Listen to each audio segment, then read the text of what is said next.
Shalom Bapak Ibu Saudara yang terkasih di dalam Kristus. Bagaimana kabarnya? Kiranya kasih karunia terus kita nikmati sampai hari ini, karena penyertaannya selalu ada dalam hidup kita. Amin, kita berdoa.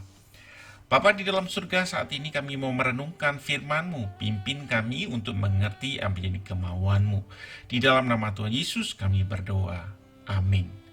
Firman Tuhan hari ini terambil dari Ibrani 13 ayat 9 demikian. Janganlah kamu disesatkan oleh berbagai-bagai ajaran asing, sebab yang baik ialah bahwa hati kamu diperkuat dengan kasih karunia dan bukan dengan berbagai makanan yang tidak memberi faedah kepada mereka yang menuruti aturan-aturan makanan macam itu. Bapak Ibu Saudara dikasih Tuhan, sesuatu yang murni itu selalu dicari orang, karena akan lebih baik, lebih sehat, dan berdampak jangka panjang. Demikian di dalam kita menjalani iman percaya kita, mengikut Yesus dengan murni tanpa dicampur dengan pengajaran yang lain yang justru membawa kepada kesesatan, dan hanya bergantung kepada kemurnian mengikut Yesus dalam kasih karunia-Nya. Bapak Ibu Saudara, di dalam ayat tadi rupanya ada sebagian dari jemaat yang sudah mulai disesatkan oleh berbagai ajaran asing, sehingga penulis harus memberikan satu perintah dengan nada negatif, yaitu jangan kamu disesatkan, yang juga bisa dipahami sebagai berhentilah kamu disesatkan. Ajaran asing apakah yang dimaksudkan di sini?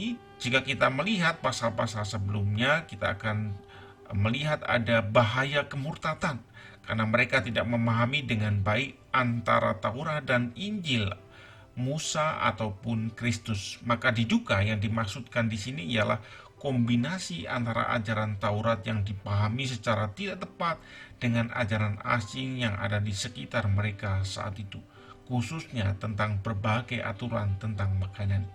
Bagaimana caranya supaya pengaruh yang sudah masuk itu dihentikan? Jawabannya ialah memperkuat hati kita dengan kasih karunia dan bukan dengan berbagai ritual yang tidak perlu lagi. Kita perlu perhatikan, hati kita harus dipenuhi dengan kasih karunia, bahwa semua ritual dalam perjanjian lama digenapi secara sempurna di dalam Kristus. Jangan pernah melayakkan hal ini seumur hidup kita, sebab inilah yang jadi pondasi iman kita. Pengenapan itu diuraikan sekali lagi di dalam ayat 10 dan 13. Jadi bagaimana mungkin kita akan kembali kepada ritual Taurat lagi jika sudah digenapi secara sempurna oleh Yesus Kristus?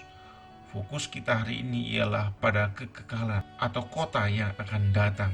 Dengan demikian kita akan menjalani semua kesulitan hidup kita dengan tetap bersukacita, selalu mempersembahkan syukur dengan bibir yang memuliakan namanya, tidak lagi berbicara tentang sesuatu yang sia-sia, sibuk dengan dongeng, membicarakan kejelekan orang lain. Lebih dari itu, tidak cukup bagi kita untuk memuliakan Allah melalui ucapan bibir kita, tetapi juga dalam memberikan perhatian kepada mereka yang membutuhkan. Itulah korban yang berkenan dan memuliakan Allah. Kesesatan kerap kali terjadi akibat fokus kita yang bergeser dari kasih karunia Allah beralih kepada sesuatu yang lain.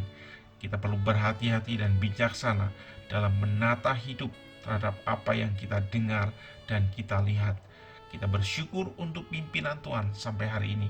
Kiranya Tuhan menuntun kita di tahun ini. Kita sudah menjalani hari-hari yang Tuhan sudah pimpin. Amin. Kita berdoa. Bapa di dalam surga, terima kasih untuk pimpinan-Mu, untuk kasih karunia-Mu. Kiranya Engkau terus memimpin hidup kami untuk bergantung kepada Engkau dan mengandalkan Engkau di dalam iman kami yang murni.